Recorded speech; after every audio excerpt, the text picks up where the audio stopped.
Assalamualaikum warahmatullahi wabarakatuh. Balik lagi sama aku di channel YouTube Alam Lusfi. Oke teman-teman, jadi di video kali ini aku masih mau ngasih rekomendasi sama kalian. Minggu lalu mungkin kita bahas tentang rekomendasi, bukan rekomendasi, jenis-jenis hewan yang biasa dipelihara. Kalau sekarang aku mau membahas tentang 6 ular lokal atau 6 jenis ular Indonesia yang biasa dipelihara sama teman-teman pecinta-pecinta ular. Kira-kira ular apa aja ya itu ya? Kalau kalian pasti tonton terus videonya sampai selesai.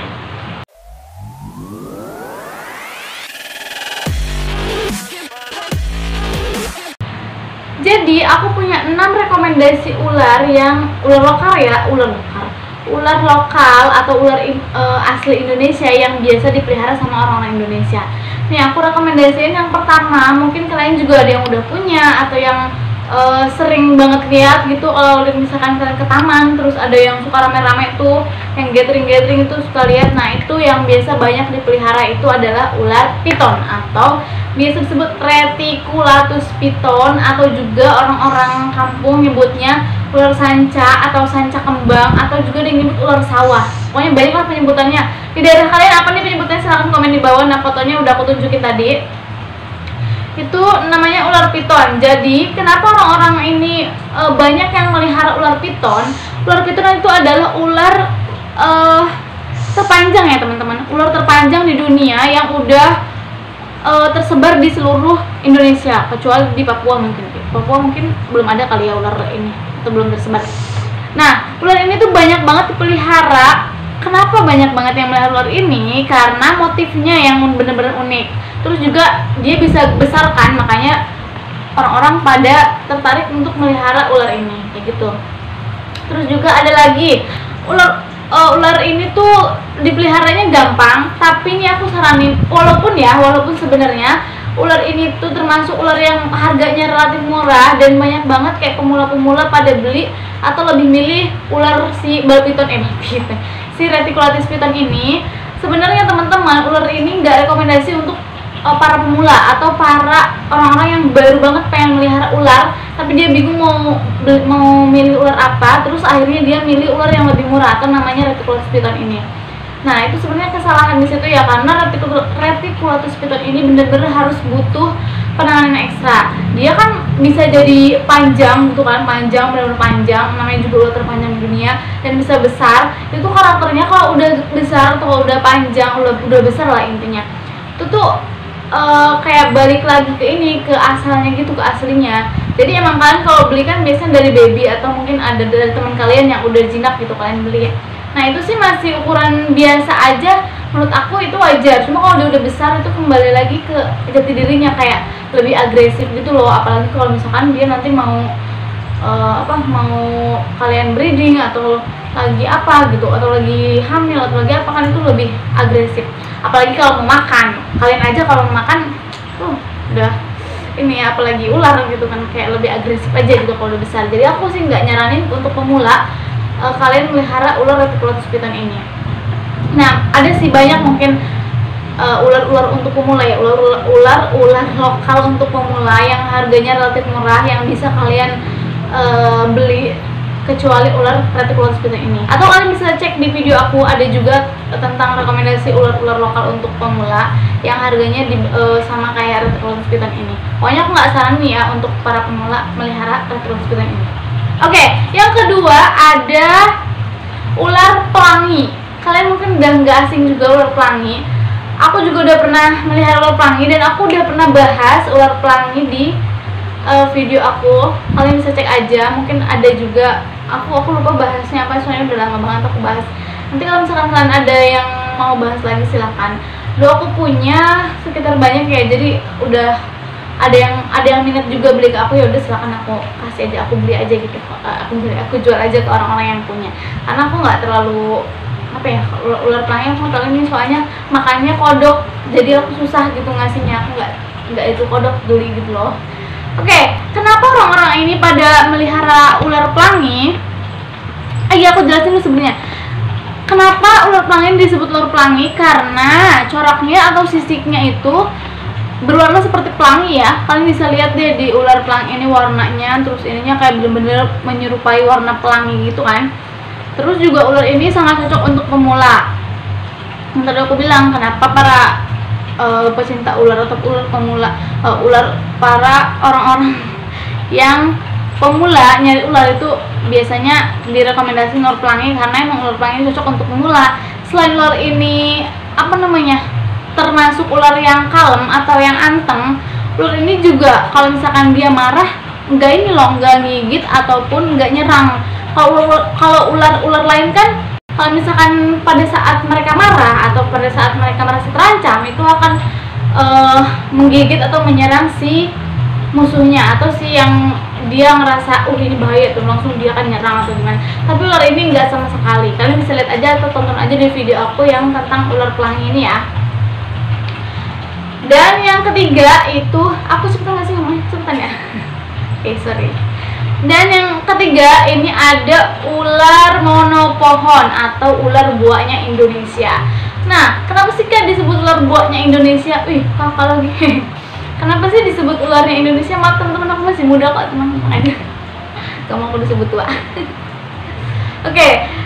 Ular ini kenapa disebut buah Indonesia? Karena ular ini berbeda dengan ular-ular yang lain. Ular-ular yang lain. Ular ini dia tuh termasuk ular yang disebut ovovivipar atau bertelur dan juga melahirkan. Dia bertelur di dalam perutnya, nanti pas udah keluar dia tuh beranak, udah jadi anaknya gitu maksudnya.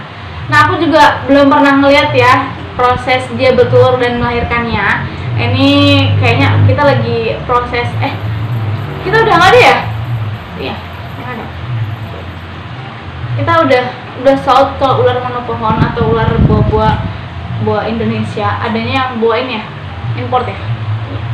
Jadi buah import ini lagi proses breeding ya, insya Allah kalau misalkan rezekinya nanti kalau misalkan sampai dia bertelur atau bener-bener sampai kita breeding, nanti aku bakal kasih lihat juga, kalian tenang aja, nggak usah khawatir. Nanti aku bakal berbagi gimana aku merawat hewan-hewan atau ratu-ratu kesayangan aku ini.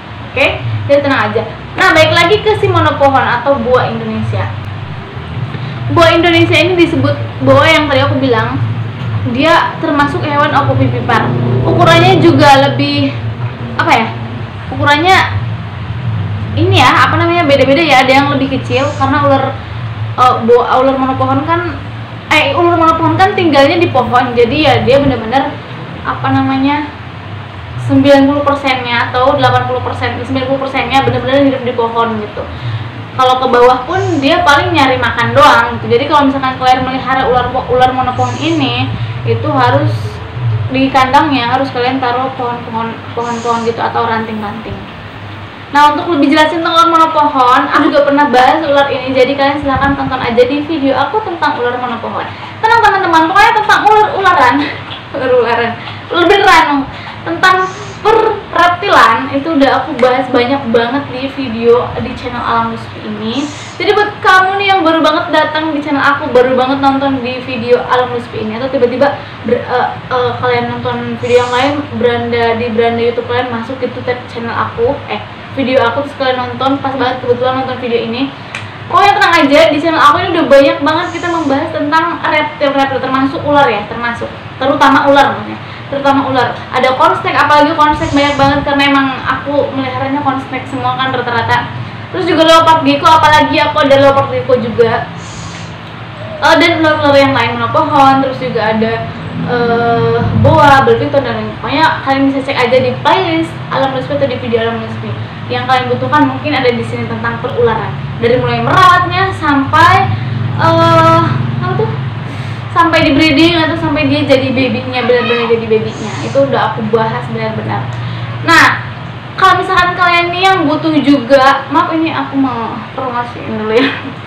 Kalau misalkan kalian yang butuh kayak pencerahan tentang hewan-hewan, dari mulai hewan terkecil sampai terbesar, dari hewan air, darat, dan yang bisa terbang, itu kalian cek aja di website resmi Alam Luspi. Itu udah banyak banget aku taruh di situ tentang perhewanan atau perbinatangan, dunia binatang.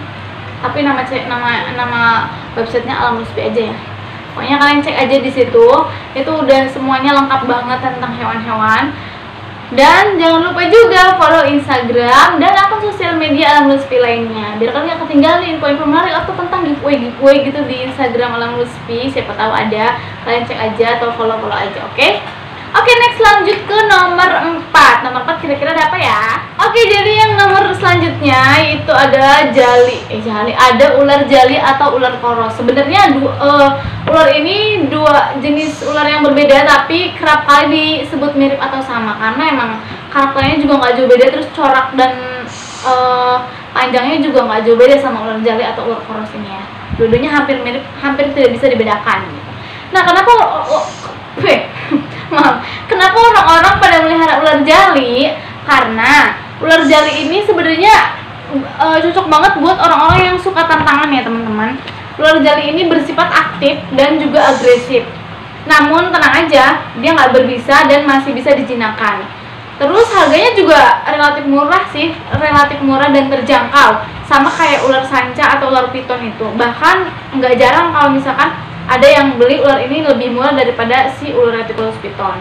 Nah, itu tadi menurut aku ular ini nggak direkomendasikan untuk para pemula atau yang benar-benar belum ada pengalaman dalam memelihara ular gitu. Kalau untuk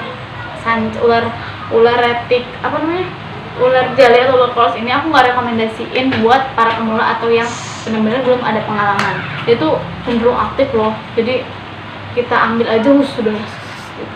Aku juga pernah punya.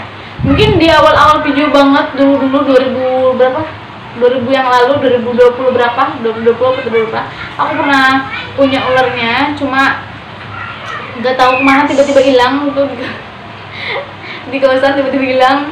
Pokoknya gitu deh. Oke, yang selanjutnya ada ular pipe snake. Pipe snake juga dulu kita udah pernah punya ya. Pipe snake udah pernah kita punya. Kalian bisa tonton aja di video aku yang sebelum-sebelumnya. Pokoknya semua ular, kan aku bilang semua ular aku udah punya. Udah punya. Semua ular tuh hampir udah pernah aku bahas ya. Entah itu punya aku atau bukan, terserah aku lah. Pokoknya udah pernah aku bahas. Nah, kenapa ular ini banyak juga yang melihara? Sebenarnya ular ini tuh hampir jarang ya, maksudnya jarang yang pelihara, tapi mereka senang gitu melihara ular-ular ini karena unik aja ularnya. Terus juga ular ini jarang banget dijumpai.